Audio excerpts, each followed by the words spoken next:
Hi friends, welcome back to our channel. భారతదేశంలో క్రమంగా electric కార్లకు జనాదరణ పెరుగుతోంది. దేశీ కార్ మేకర్స్ అయిన టాటా, మహీంద్రాలు ఇప్పటికే ఈవీ సెగ్మెంట్లో కొత్త కార్లను తీసుకువచ్చాయి. విదేశీ కార్ మేకర్స్ కూడా ఇదే దిశలో ఆలోచిస్తున్నాయి. ప్రస్తుతం టాటా ఈవీ కార్ విభాగంతో దేశంలోనే అగ్రస్థానంలో ఉంది. టాటాలో Tiago, Tigor, Punch, Nexon, Curvv EV కార్లు ఉన్నాయి. బలమైన ఈవీ పోర్ట్ఫోలియోని టాటా కలిగి ఉంది. తాజాగా మహీంద్రా తన BE6e, XEV 9e కార్లను మార్కెట్లోకి తీసుకొచ్చింది. ఇప్పుడున్న ఈవీలతో పోలిస్తే మరిన్ని అధునాతన ఫీచర్స్, స్టైలిష్ డిజైన్లతో కార్ లవర్స్ని ఆకట్టుకుంటున్నాయి. తాజాగా హుండై తన మోస్ట్ సెల్లింగ్ కార్ క్రెటాని ఈవీ అవతార్లో తీసుకురాబోతోంది.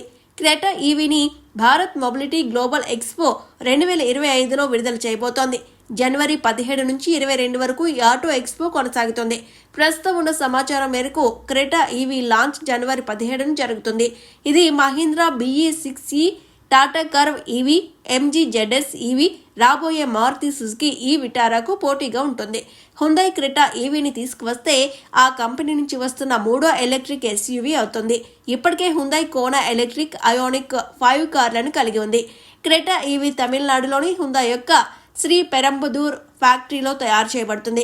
క్రెటా ఈవీ ఉత్పత్తికి ప్లాంట్లు, సన్నాహాలు ప్రారంభించినట్లు company chief manufacturing officer Gopalakrishnan CS తెలిపారు.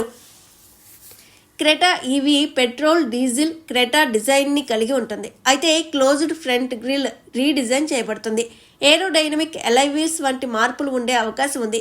ఇంటీరియర్లో ఇన్ఫోటైన్మెంట్, డ్రైవర్ కన్సోల్ కోసం ట్విన్ 10.25 ఇంచెస్ డిస్ప్లేస్, కొత్తగా 3 spoke steering wheel, level 2 ADAS, 6 air bags, 360 camera, ventilated seats వంటి ఫీచర్స్ ఉంటాయి. క్రెటా ఈవీ యొక్క స్పెసిఫికేషన్లపై ఇంకా అధికారిక ప్రకటన రాకపోయినప్పటికీ ఇది 50 kWh LFP బ్యాటరీతో వస్తుందని భావిస్తున్నారు.